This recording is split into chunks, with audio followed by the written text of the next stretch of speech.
ইউরোপের শ্রমবাজার ঘিরে নতুন সম্ভাবনা, দক্ষ কর্মী নেয়ায় আগ্রহ ইইউ, অবৈধ অভিবাসন বন্ধে সরকারকে সতর্ক থাকার পরামর্শ বিশেষজ্ঞদের। আমদানি 34% বাড়লেও বাজারে ভোজ্য তেলের সংকট কাটেনি, রমজান ঘিরে উদ্বেগ, প্রশাসনিক ব্যর্থতা দেখছেন ব্যবসায়ী নেতারা। জামায়াত নেতা আজহারের রিভিউ শুনানি মঙ্গলবার, চ্যারিটেবল মামলায় খালেদা জিয়ার খালাসের বিরুদ্ধে রাষ্ট্রপক্ষের আবেদন শুনানির 2রা মার্চ। এবং ভিসির পদত্যাগ সহ 6 দফা দাবি নিয়ে প্রধান উপদেষ্টার সঙ্গে সাক্ষাৎ করবেন কুয়েট শিক্ষার্থীরা, নিরাপত্তা নিশ্চিত ছাড়া ক্যাম্পাসে না ফেরার ঘোষণা।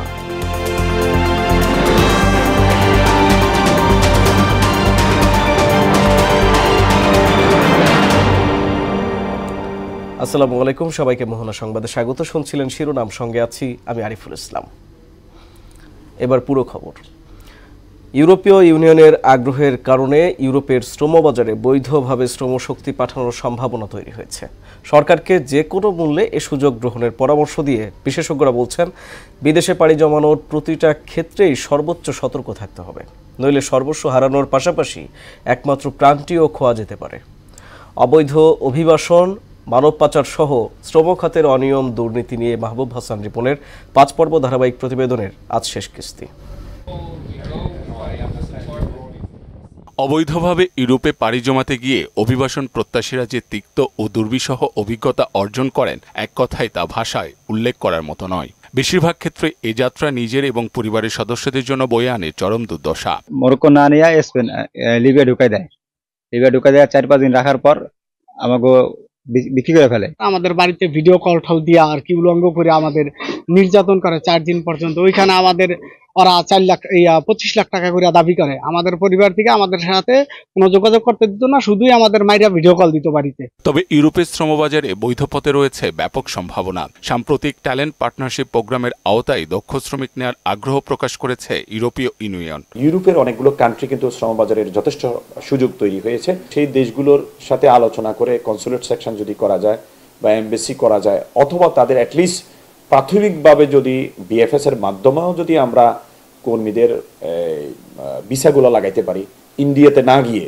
বা অন্য কোনো থার্ড কান্ট্রিতে না গিয়ে যদি আমরা এদের মাধ্যমে ভিসা লাগাইতে পারি, তাহলে কিন্তু আমাদের শ্রমবাজারটা কিন্তু এক্সপ্লোর হবে। কিন্তু এক্ষেত্রে অবৈধভাবে ইউরোপে যাওয়ার প্রবণতা বন্ধ করা না গেলে বৈধ শ্রমবাজারের সম্ভাবনা ক্ষতিগ্রস্ত হতে পারে বলে মনে করেন বিশেষজ্ঞরা। কাগজপত্র যেই দেশের জন্য সেই দেশে আমি থাকছি না, আমি পালিয়ে অন্য দেশে চলে যাচ্ছি।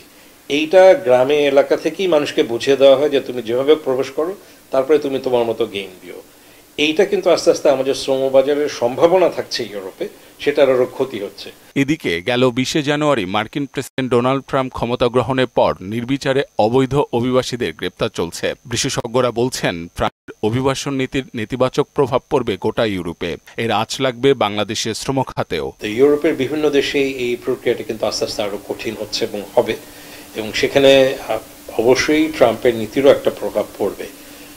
যুক্তরাজ্যেও পড়বে, যেখানে অনেক বাংলাদেশিরা রয়েছেন এবং অনেক স্টুডেন্টও রয়েছেন। কূটনীতিকদের মতে অবৈধদের বিরুদ্ধে অভিযান চললেও বৈধ পথে আমেরিকা যাওয়ার ক্ষেত্রে ট্রাম্পের ভিসা নীতিতে তেমন পরিবর্তন আসবে না। তিনি বেসিক্যালি একজন ব্যবসায়ী, তো আমার মনে হয় সেটা হওয়ার কারণে তারা উচ্চশিক্ষাকে ব্যবসার একটা মাধ্যম হিসেবে মনে করতে পারে, এবং সেটা যদি করে তখন তারা এই আমাদের মতো বিশ্বের অংশ থেকে উচ্চশিক্ষার জন্য তারা ছাত্রছাত্রী খোঁজা শুরু করবে।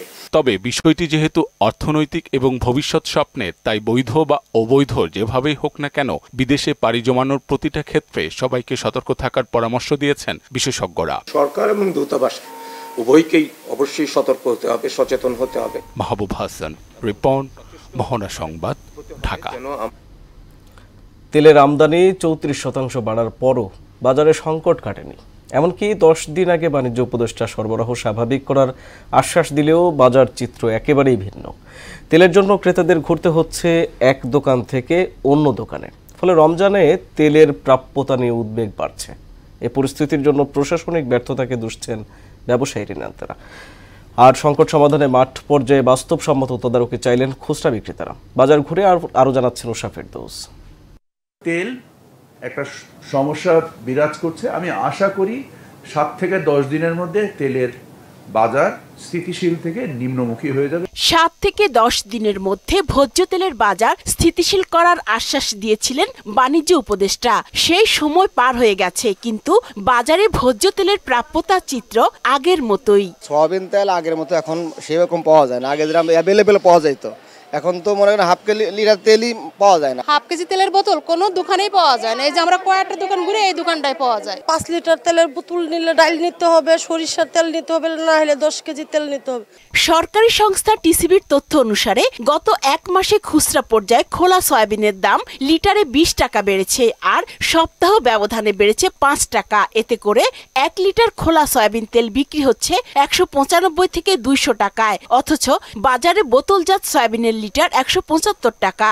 কোম্পানি বোতলজাত দিচ্ছে না, এখন এই খোলাটাই চলতেছে। মার্কেটেই তো সেন্টিকেট, আপনার দোকানে ইনটেক তেল কাইটা খোলা বিক্রি করতেছে।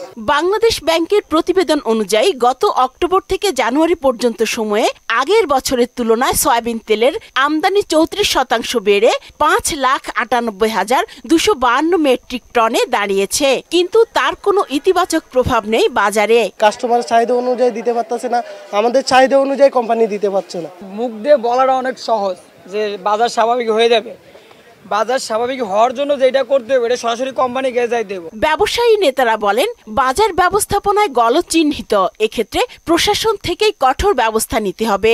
ইম্পোর্ট হোক আর প্রোডাকশন হোক, এই যে প্রাইসটা ফিক্স আপ হবে, এই প্রাইসটা এনশিওর করতে হবে কনজিউমার পর্যন্ত পৌঁছার জন্য। এই কাজটা সরকারকে স্ট্রিক্টলি অবজার্ভ করতে হবে। এই জায়গায় যদি সরকার কম্প্রোমাইজ করে তাহলেই সিন্ডিকেট সৃষ্টি হয়, সেইখানেই সরকারের সহযোগিতায় একদল অ্যাডভান্টেজ দেয়। একটা ব্যবসায়ী যদি আজকে বলে তার দোকানে পিছনে সয়াবিন তেল আছে, বলবে যে আমার কাছে নাই, ব্যবসায়ী একজন কনজিউমার কি সেটা ডিটেক্ট করতে পারবে না। পর্যাপ্ত পরিমাণে ভোজ্য তেল আমদানি করা হলেও বাজারে কেন প্রভাব নেই, এই প্রশ্ন রাখেন ভোক্তারা। উষা ফেরদৌস, মোহনা সংবাদ, ঢাকা। মানবতা বিরোধী অপরাধের মামলায় জামায়াত নেতা এটিএম আজহারুল ইসলামের মৃত্যুদণ্ডের রায়ের বিরুদ্ধে রিভিউ আবেদনের শুনানি মঙ্গলবার দিন ধার্য করেছেন আপিল বিভাগ। সকালে বিচারপতি আশফাকুল ইসলামের নেতৃত্বাধীন আপিল বিভাগ শুনানির জন্য এদিন ধার্য করেন। 2019 সালের 23 অক্টোবর মানবতা বিরোধী অপরাধের মামলায় জামায়াত নেতা এটিএম আজহারুল ইসলামের মৃত্যুদণ্ডের রায় বহাল রাখেন আপিল বিভাগ। পরে এই রায়ের বিরুদ্ধে রিভিউ আবেদন করেন জামায়াত নেতা আজহারুল ইসলাম। এদিকে জিয়া চ্যারিটেবল ট্রাস্ট মামলায় বিএনপি চেয়ারপারসন খালেদা জিয়াকে হাইকোর্টের দেয়া খালাসের রায়ের বিরুদ্ধে রাষ্ট্রপক্ষ ও দুদকের আবেদনের শুনানি 2রা মার্চ ধার্য করা হয়েছে। সকালে আপিল বিভাগের জ্যেষ্ঠ বিচারপতি আশফাকুল ইসলামের নেতৃত্বে 3 বিচারপতির আপিল বেঞ্চ এদিন ধার্য করেছেন। গত 16 ফেব্রুয়ারি খালেদা জিয়াকে হাইকোর্টের দেয়া খালাসের রায়ের বিরুদ্ধে আপিল বিভাগে আবেদন করে রাষ্ট্রপক্ষ।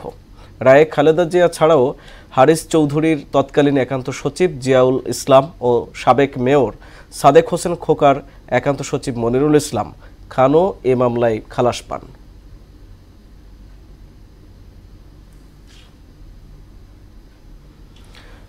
বৈষম্য বিরোধী আন্দোলনের মাধ্যমে যে নতুন অধ্যায় সৃষ্টি হয়েছে, সেই চেতনাকে ধারণ করে পুলিশ বাহিনীর গৌরবকে আরও সমুন্নত রাখার পরামর্শ দিয়েছেন স্বরাষ্ট্র উপদেষ্টা লেফটেন্যান্ট জেনারেল জাহাঙ্গীর আলম চৌধুরী। রাজশাহীতে সহকারী পুলিশ সুপারের প্রশিক্ষণ সমাপনী কুচকাওয়াজ অনুষ্ঠানে এই কথা বলেন তিনি। বাংলাদেশ রাষ্ট্র সব নাগরিকের, কোনো দল বা গোষ্ঠী বা কোনো সম্প্রদায়ের নয় বলেও জানান স্বরাষ্ট্র উপদেষ্টা।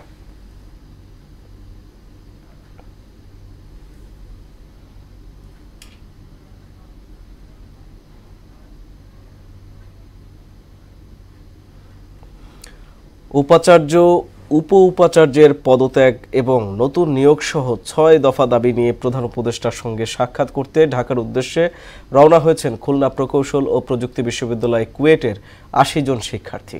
সকালে মাথায় লাল কাপড় বেঁধে তারা কুয়েট ক্যাম্পাস থেকে বাসে করে রওনা হন। এর আগে ক্যাম্পাসে ব্রিফিং করেন শিক্ষার্থীরা। বলেন, ছাত্রছাত্রীরা ক্যাম্পাসে নিরাপত্তাহীন, স্থিতিশীলতা নিশ্চিত না হওয়া পর্যন্ত শিক্ষার্থীরা ক্যাম্পাসে ফিরবেন না। এর আগে শুক্রবার প্রধান উপদেষ্টার কাছে চিঠি পাঠান শিক্ষার্থীরা। আমরা আমাদের স্মারকলিপি নিয়ে প্রধান উপদেষ্টা বরাবর যাচ্ছি এবং আমাদের অফিস থেকে আমরা কন্টিনিউয়াস যোগাযোগ করতেছি এবং আমরা আশা করি যে আজকের মধ্যে আমরা এখানে উপস্থিত হব। চাঁদপুরে মতলব উত্তর এলাকায় মেঘনা নদীর ভাঙন নতুন করে তীব্র হয়ে উঠেছে। এতে বাড়িঘর আর জমি হারানোর আতঙ্কে দিন কাটছে নদী তীরবর্তী মানুষের। ইতিমধ্যে নদী গর্ভে বিলীন হয়েছে দোকানপাট, মসজিদ, মাদ্রাসা সহ অনেক স্থাপনা। ভাঙন রোধে ব্যবস্থা গ্রহণের আশ্বাস দিয়েছেন নির্বাহী প্রকৌশলী মোহাম্মদ রফিকুল ইসলাম বাবুর প্রতিবেদন জানাচ্ছেন আফরিন পপি। চাঁদপুর জেলার মতলব উত্তর উপজেলার খাগুড়িয়া, হাপানিয়া, নবীপুর এই 3 গ্রামের 1 কিলোমিটার এলাকা জুড়ে তীব্র ভাঙন দেখা দিয়েছে। স্থানীয় বাজার, মসজিদ, দোকানপাট সহ ইতিমধ্যে বিলীন হয়েছে বহু স্থাপনা।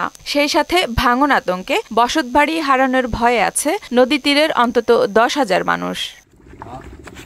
মেঘনার ভাঙনে যারা নিঃস্ব হয়েছে তারা সহ কয়েক হাজার পরিবারের জীবনযাত্রায় পড়েছে নেতিবাচক প্রভাব। তাই চরম দুর্ভোগে থাকা মানুষের পুনর্বাসনের জন্য সরকারের জরুরি পদক্ষেপ প্রয়োজন।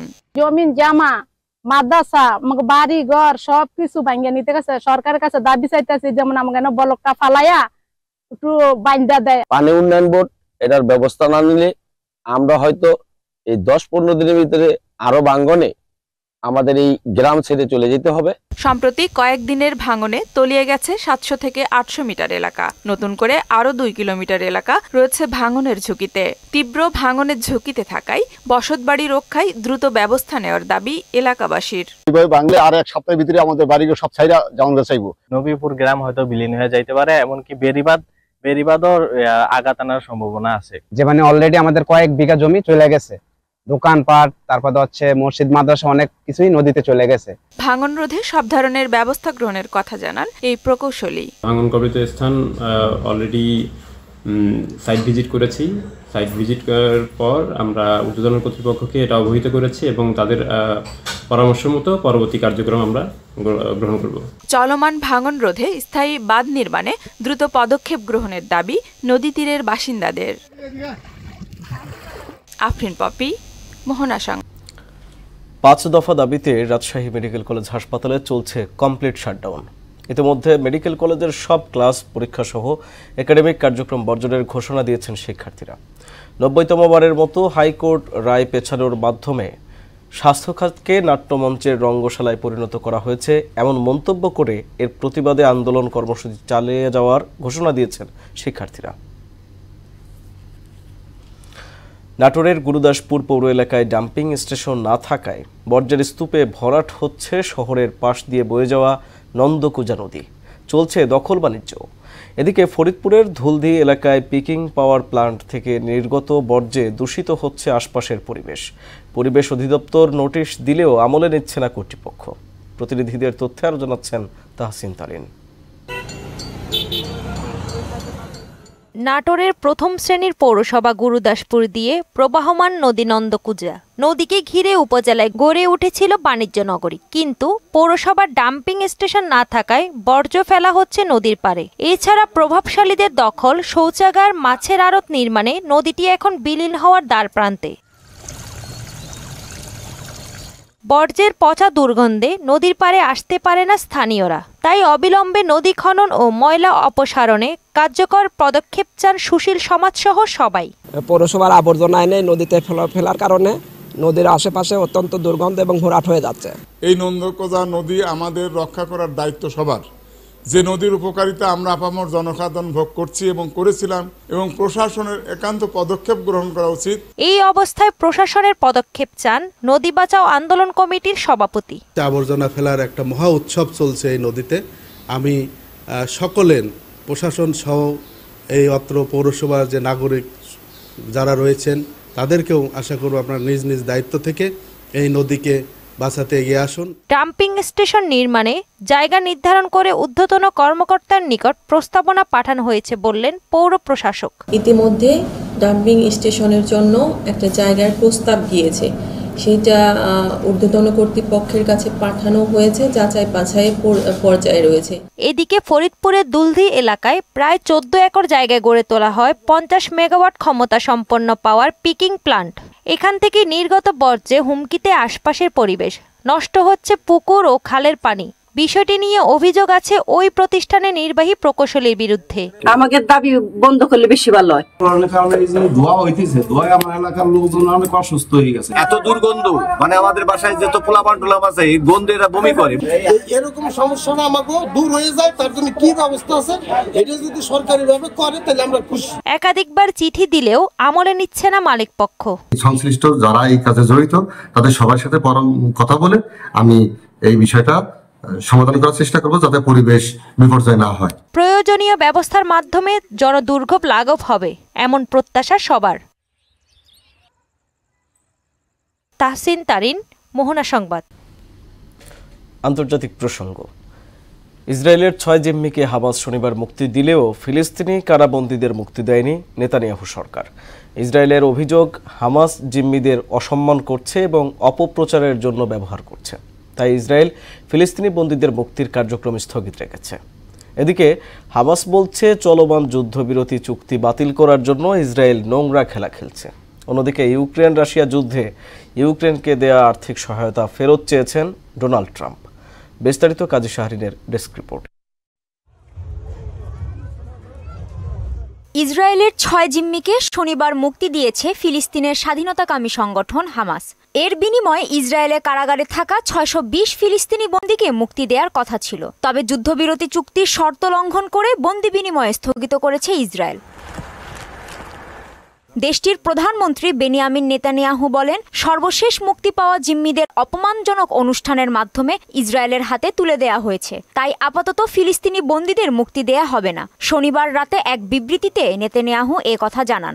অপপ্রচারের জন্য জিম্মিদের নিন্দনীয়ভাবে ব্যবহার করা সহ হামাসের বারবার যুদ্ধবিরতি চুক্তি লঙ্ঘনের জেরে এই সিদ্ধান্ত নেওয়া হয়েছে বলে বিবৃতিতে উল্লেখ রয়েছে। হামাস বলছে যুদ্ধবিরতি চুক্তিকে ভণ্ডুল ও গুরুত্বহীন করার নোংরা খেলা খেলছে নেতানিয়াহু। এ খেলার মাধ্যমে আবার নতুন করে যুদ্ধে ফিরে যাওয়ার বার্তা দিচ্ছে ইসরায়েল। হামাসের অভিযোগ, ইসরায়েল সরকার চলমান যুদ্ধবিরতি চুক্তির দ্বিতীয় ধাপ নিয়ে আলোচনায় যুক্ত হচ্ছে না। শনিবার আল জাজিরাকে দেয়া এক সাক্ষাৎকারে হামাসের জ্যেষ্ঠ সদস্য বাসেম নাইম এ অভিযোগ করেন।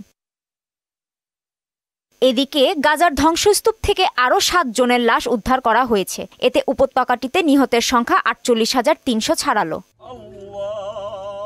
অন্যদিকে ইউক্রেন রাশিয়া যুদ্ধের জন্য যুক্তরাষ্ট্র ইউক্রেনকে কয়েকশো কোটি ডলারের আর্থিক সহায়তা দিয়েছে। এবার এ অর্থ ফেরত চেয়েছেন প্রেসিডেন্ট ডোনাল্ড ট্রাম্প। শনিবার রাজধানী ওয়াশিংটন ডিসির বাইরে কনজারভেটিভ পলিটিক্যাল অ্যাকশন কনফারেন্সে এ কথা বলেন তিনি। We gave it in the form of nothing, so I want them to give us something for all of the money that we put up, and I'm going to try and get the war settled, and I'm going to try and get all that death ended. কাজী শাহরিন, মোহনা সংবাদ। এদিকে আগামীকাল নিজেদের দ্বিতীয় ম্যাচে নিউজিল্যান্ডের বিপক্ষে খেলতে নামছে বাংলাদেশ। এবার খেলা হবে রাওয়ালপিন্ডিতে। প্রথম ম্যাচ ভারতের কাছে বিধ্বস্ত হওয়ার পর এ ম্যাচ হারলেই নকআউট পর্বের আশা শেষ হয়ে যেতে পারে শান্ত বাহিনীর। এখন পর্যন্ত গ্রুপ এতে সবার তলানিতে রয়েছে স্বাগতিক দেশ পাকিস্তান। তবে ভারতকে পাকিস্তান হারাতে পারলে বদলে যেতে পারে সমীকরণ। সে সমীকরণ নিয়ে জানাচ্ছেন মুদাসসির আলী। চ্যাম্পিয়ন্স ট্রফিতে এ গ্রুপে রয়েছে নিউজিল্যান্ড, বাংলাদেশ, পাকিস্তান ও ভারত, যেখান থেকে শীর্ষ 2 দল পা রাখবে সেমিফাইনালে। উদ্বোধনী ম্যাচে ব্ল্যাক ক্যাপসের কাছে 60 রানে হেরে গ্রুপের পয়েন্ট টেবিলের তলানিতে পাকিস্তান। আসরের দ্বিতীয় ম্যাচে ভারতের কাছে 6 উইকেটে হেরে তার ওপরেই অবস্থান বাংলাদেশের। সবার শীর্ষে রয়েছে নিউজিল্যান্ড এবং এরপর ভারত। ভারতকে পাকিস্তান হারিয়ে দিলে 2 দলেরই আশা টিকে থাকবে। অন্যদিকে নিউজিল্যান্ডের কাছে হেরে গেলে শেষ হয়ে যাবে বাংলাদেশের নকআউট পর্বের আশা। যদি ব্ল্যাক ক্যাপসদের হারাতে পারে শান্ত বাহিনী, তবে আশা বেঁচে থাকবে বাংলাদেশেরও। তবে ভারতের কাছে পাকিস্তান এবং নিউজিল্যান্ডের কাছে বাংলাদেশ হেরে গেলে সেমিফাইনাল নিশ্চিত হবে ভারত ও নিউজিল্যান্ডের। নিউজিল্যান্ডের বিপক্ষে বাংলাদেশ সবশেষ ওয়ানডে জিতেছিল 2023 সালে। দেশটির মাটিতে 9 উইকেটে জয়ের স্বাদ পেয়েছিল শান্তর নেতৃত্বাধীন দল, যদিও সিরিজ পকেটে পুড়েছিল নিউজিল্যান্ডই। এদিকে ওয়ানডে বিশ্বকাপে 6 বারের দেখায় একবারও কিউইদের হারাতে পারেনি বাংলাদেশ। সবশেষ 2023 সালে ভারতের মাটিতে বিশ্বকাপে 8 উইকেট জিতেছিল ব্ল্যাক ক্যাপসরা। আবার 2017 সালে চ্যাম্পিয়ন্স ট্রফির আসরে নিউজিল্যান্ডকে 5 উইকেটে হারায় টাইগাররা। এবারের খেলা যেহেতু রাওয়ালপিন্ডিতে, সেক্ষেত্রে রান স্কোর গড়তে কিছুটা সহায়ক হবে বাংলাদেশের জন্য। কিউইদের বিপক্ষে বোলিংয়ে ভালো করার রেকর্ড রয়েছে তানজিম সাকিবের, পাশাপাশি ভালো ফর্মে আছেন তাসকিনও। নিউজিল্যান্ডের বিপক্ষে সৌম্য সরকারের 159 রান করার কীর্তি রয়েছে, আবার শান্তরও 50 রয়েছে ওয়ানডে সিরিজের শেষ ম্যাচে। দুজনই অবশ্য চ্যাম্পিয়ন্স ট্রফি শুরুর আগে ম্যাচটায় রানের খাতা খুলতে পারেননি। তারা কি পারবেন কিউইদের বিপক্ষে জেগে উঠতে, নাকি মিডল অর্ডার ব্যাটারদের উপর ভরসা করে গতানুগতিক খেলাটাই খেলবেন? মুদাসসির আলী, মোহনা সংবাদ। শেষ করব মোহনা সংবাদ, যাবার আগে জানিয়ে দেব শিরোনামগুলো আরো একবার।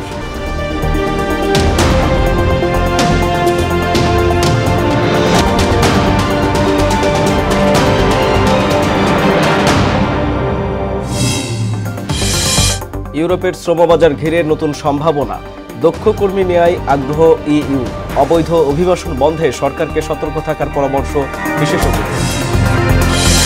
আমদানি 34% বাড়লেও বাজারে ভোজ্য তেলের সংকট কাটেনি, রমজান ঘিরে উদ্বেগ, প্রশাসনিক ব্যর্থতা দেখছেন ব্যবসায়ী নেতারা। জামায়াত নেতা আজহারের রিভিউ শুনানি মঙ্গলবার, চ্যারিটেবল মামলায় খালেদা জিয়ার খালাসের বিরুদ্ধে রাষ্ট্রপক্ষের আবেদন শুনানি 2রা মার্চ।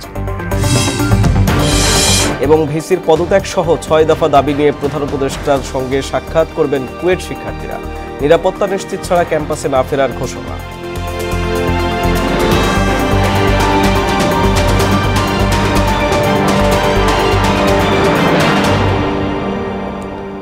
এই ছিল মোহনা সংবাদে। পরবর্তী সংবাদ বিকেল 5:30টায়। এর আগে সংবাদ এক নজরে দেখবেন বেলা 3টায়। মোহনার সবশেষ খবর জানতে ভিজিট করুন www.mohana.tv। সংবাদ দেখতে পারেন ফেসবুক, ইউটিউবে। এতক্ষণ সঙ্গে থাকার জন্য ধন্যবাদ সবাইকে।